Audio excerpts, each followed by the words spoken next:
Assalomu alaykum. Ingliz tili o'qituvchilari attestatsiyaga birga tayyorlanamiz. Xo'sh, dawn, rassvet, ya'ni tong sahar degani. Demak, bu bilan biz yoki z ishlata olamiz, yoki prosta bez artikl ayta olamiz buni artiklsiz. Perfect time bu yerda kontekst ma'nosida yagonalikni bildiryapti. Demak, the dawn is the perfect time for jogging.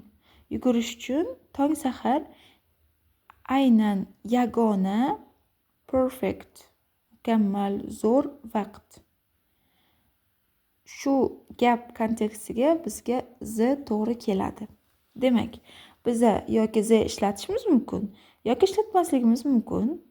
Martin Hughes Advanced Grammar bunga isbot bo'la oladi, доказательство 43-betda. Xo'p, endi bizga B, C to'g'ri kelib turibdi. A bilan D ni o'chiramiz.